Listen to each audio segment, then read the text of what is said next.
foi, est-ce que Dieu est la conviction de ça dans mon côté? Est-ce que nous avons la conviction dans nous? Est-ce que bon Nzambe, quand il a eu bon moi dans Nzambe, et ça n'a aucun émotion moko été? Est-ce que ça a vraiment conviction intérieure? Est-ce que c'est quelque chose que tu nourris en toi? Est-ce que c'est quelque chose pour lequel tu peux mourir? Est-ce que la foi que tu as est quelque chose pour lequel, si on vient, on te dit, tu renonces à Dieu, est-ce que tu peux mourir? Si dans ton cœur tu dis non, c'est que la foi n'est pas une conviction. Parce que tu vas faire rapport à la conviction là-bas. Les gens meurent pour leur conviction. Les gens peuvent devenir pauvres pour leur conviction. Accepter de devenir pauvres. Lorsque la foi n'est pas une conviction, tu diras oui à n'importe quoi. Tu accepteras n'importe quelle opportunité. Même quand tu sais que si Manamo m'a baisé, même quand tu sais que si n'a repère ça et l'eau qu'on a si. Lorsque la foi n'est pas une conviction, tu céderas facilement. Tu tomberas dans le plaisir du péché, dans l'impudicité. Tu vas voler parce que tu verras l'instant présent le bénéfice au Sunuki. Mais tu ne comprends pas les dégâts que tu fais intérieurement. La foi, ta foi, est-ce que ça dit conviction, que ça émotion? Un sentiment passager qui vient de temps en temps. La foi est une école où nous apprenons. Tozo Yekola. Moula Yango ici. Qu'est-ce que tu as appris au travers de ta foi? Oyekolini. Alléluia. Alléluia. Qu'est-ce que tu as appris? Qu'est-ce que la foi t'a amené? Si tu n'as rien appris, alors il y a un problème. Parce que la foi est une école qui nous permet de connaître Dieu. Qu'est-ce que j'aime plutôt dire une école qui nous permet de faire confiance à Dieu. Mais aussi une école qui nous permet d'aimer l'autre, de comprendre l'autre, de le mettre à sa place.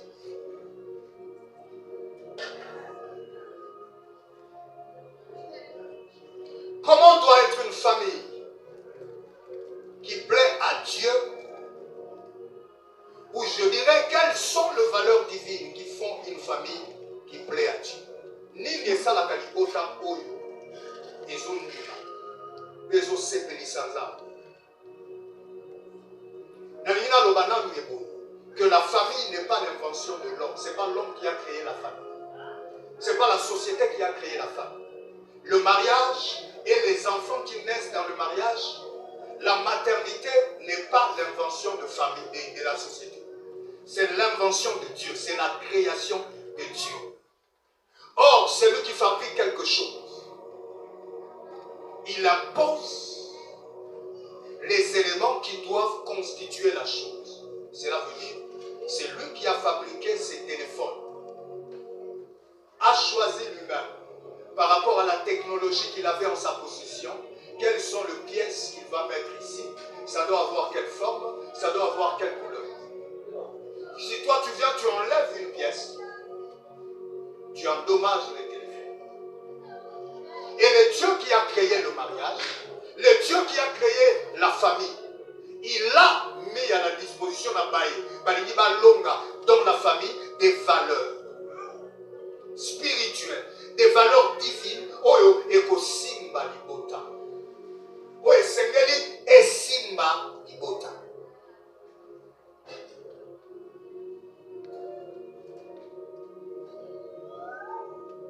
Regardez.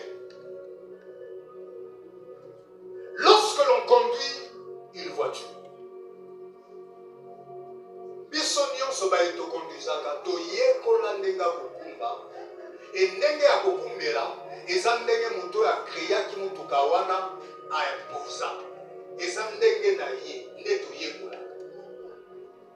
Jamais quelqu'un se lèvera un matin. Il dit, moi, je ne veux pas conduire comme on m'a appris. Moi, je veux conduire la voiture à ma façon. Désormais, moi, je ne veux pas aller de l'avant. Moi, je veux conduire la voiture par marche arrière. Si tu le fais, tu détruis la voiture.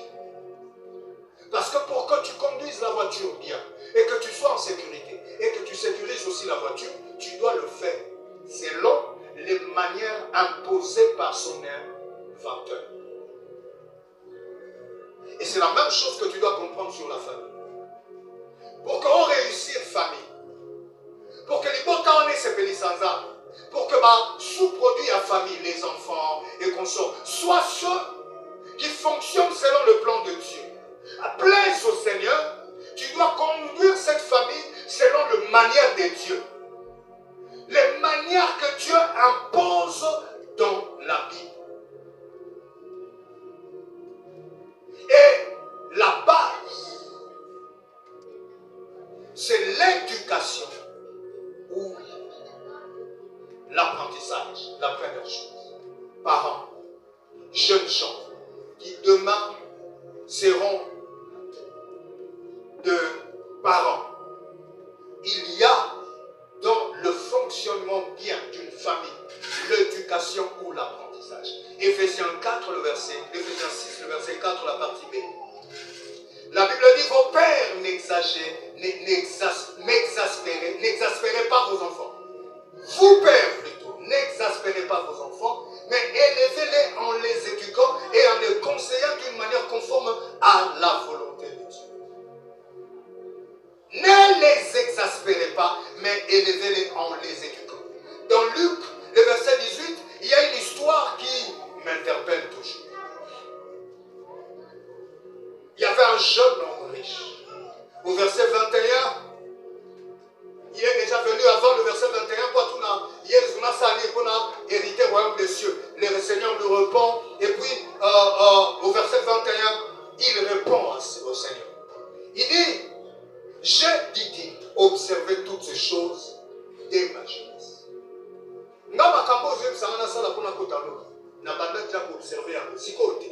Mais depuis ma jeunesse. La question que j'ai toujours posée, et la première fois que j'ai vu cela, c'est comme si dans mon cœur, il y avait quelqu'un qui me disait, qui lui avait appris ça dès sa jeunesse? La réponse, elle est ça, ses parents. Les parents lui ont appris à observer la loi. Ses parents lui ont appris à observer la loi de Dieu, à offrir, à aller au temple, à respecter les principes qui ont été établis par les sacrificateurs, à respecter, à obéir à des choses où le prophète Balobakala. Ce sont les parents qui l'ont aidé à commencer à apprendre. Dès sa jeunesse, dès son enfance, il a appris, il a respecté, parce qu'il y avait derrière sa jeunesse les parents avisés qui savaient éduquer cet enfant dans ces domaines-là. Aujourd'hui, nous avons des parents. Les enfants sont petits, ils préfèrent les dimanches venir seuls à l'église. L'obéi, les enfants grandissent, ils n'aiment plus aller à l'église. Et ils commencent à dire, priez pour mes enfants. Vous ne les avez pas élevés dans cette direction-là. Vous ne les avez pas appris, donné le goût d'être à l'église, le goût de l'église. Vous ne l'avez pas partagé avec lui. Quand l'enfant grandit, il reproduit ça. La Bible dit, instruis l'enfant selon la voie qu'il doit suivre. Quand il sera grand, il ne s'en détournera pas. Mais si tu ne le conduis pas, tu ne l'instruis pas selon la voie qu'il doit suivre, quand il sera grand, il ne s'en rappellera pas. Est-ce que quelqu'un comprend? Est-ce que quelqu'un comprend? Est-ce que tu peux dire un amen? Je le vois combien je reproche certains d'entre eux. Tu es venu à l'église le dimanche, tu as laissé les enfants. Tu es venu au culte, tu les as laissés à la maison. On te supplie, on te dit ne fais pas ça, tu vas regretter.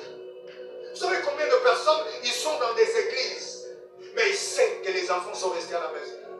Mais les enfants sont adultes, tu ne peux pas leur obliger. C'est devenu compliqué. Tu peux crier au lobby, mais tu as mère, toi et l'autre, ça la père, toi et l'autre, ça la. Non, temps soupe pour soi ni ma casse.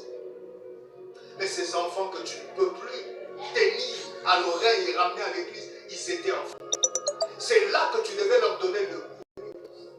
C'est là que tu devais leur donner le goût de prier. C'est là que tu devais leur donner le goût de méditer. Ils devaient te voir faire ça. Ils devaient t'entendre dire ça. Ils devaient te voir faire ça pour qu'ils en soient habitués. Et lorsqu'ils grandiront, ils développeront ces réflexes-là de faire comme papa, de faire comme maman à un certain moment. Parce que dans le mandat Koïda, je voyais maman faire ça. Dans le mandat Koïda, je voyais papa jeûner. Et le jour où ça noircit dans sa vie, lui aussi fait quoi? Il va faire ce que papa et maman faisaient. 2025, c'est une année qui permettra à ce que tu comprennes toutes ces choses et que tu ne mettes pas les enfants hors couverture de Dieu. Parce que quand les enfants sont hors couverture de Dieu, ce sont de nouveaux combats, des nouveaux combats plutôt, des combats d'ajout, des combats inutiles qui s'ajoutent. Mettez-les à l'abri. Mettez-les à l'abri.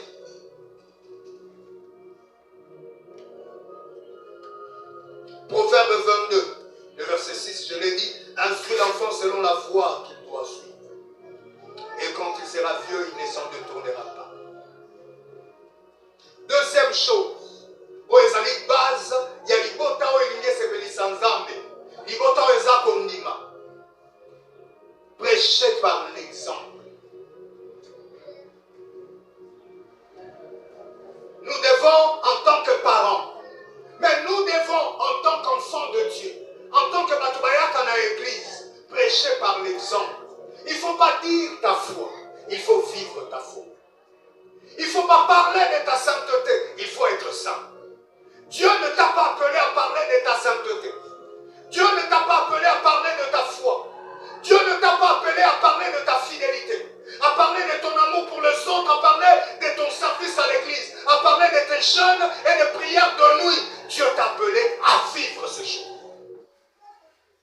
Et les gens sauront que tu fais toutes ces choses, même quand tu ne le parles pas. Prêche par l'exemple. Il faut lier la parole là, ou il faut lier l'acte à la parole. Être un enfant de Dieu, c'est dire et vivre conformément à la parole de Dieu. Tu peux être un père chrétien, un enfant de Dieu, mais si ce que tu dis et ce que tu vis ne se lie pas, l'éducation et l'apprentissage des enfants seront bafoués. Tout le monde a ma botte à eux. Papa et maman basambela na makasi, mais bana bazam mal éduqués. Pourquoi? Parce que tu vas confondre prier et éduquer. La prière ne remplace pas ton éducation, l'éducation de tes enfants. Le service que tu fais à l'église, prêcher comme je le fais, ne remplace pas l'éducation que je dois donner à mes enfants. Je ne dois pas vivre avec eux dans la maison comme je dois être avec eux à l'église. À la maison, je suis papa. Je dois éduquer tout en vivant ma vie d'enfant de Dieu. À l'église, ils sont là assis, ils me voient en train de prêcher. Mais tout ce que je dis, papa ange, du haut de cette chaîne, mes enfants les comparent avec la vie que j'ai à la maison. Si ce que je suis à la maison n'est pas conforme à ce que je dis du haut de la chair, les enfants, il y a une cassure qui se place.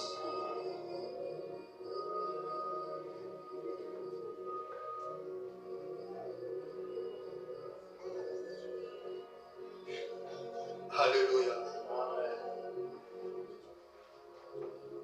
Troisième chose. Prendre soin des uns des autres. Une famille qui veut pleurer à Dieu. Une famille qui croit. Et dans l'éducation et l'apprentissage, prêche par l'exemple. Papa qui ne veut pas que les enfants bafinga. C'est pas comme ses papas ou il est allé dire à l'enfant est allé lui dire papa on te cherche. Il dit tu dis que je suis pas. L'enfant est parti, il a dit papa a dit qu'il n'est pas. Non seulement qu'il est soupillé, mais il a sémé quelque chose de mauvais dans l'enfant. Il a lui-même appris à l'enfant comment mentir. Et cet enfant, n'oubliez pas que Proverbe nous en a parlé, 22:6, instruit l'enfant selon la voie qu'il doit suivre. Et ce qu'il a fait là, il a instruit l'enfant selon la voie que l'enfant suivra demain, la voie du mensonge. Mais que l'enfant va développer encore bien. Et la première personne à subir le mensonge, ce sera le papa qui lui a appris à mentir. Parce que le Minerva de 200 $, il va payer 100 200. Parce que c'est lui, le papa, qui a appris à l'enfant comment mentir et c'est lui qui doit être le premier à payer le prix. Les syllabus seront achetés à 62 $. Mais pourtant, c'est à 5 $. Troisième chose, je dis, prendre soin les uns des autres. 1 Timothée 5, le verset 8.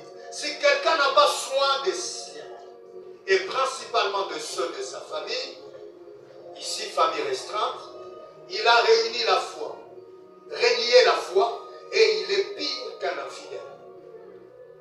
Une famille qui croit vit unie les uns aux autres. Tu ne peux pas me parler de ta foi lorsqu'autour de toi,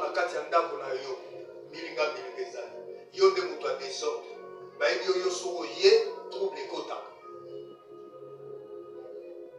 Yo oza mwana nzambe, mais tu veux le bonheur du pasteur plus que le bonheur du frère avec qui tu es né d'un même père, d'une même mère. Ça n'a aucun sens.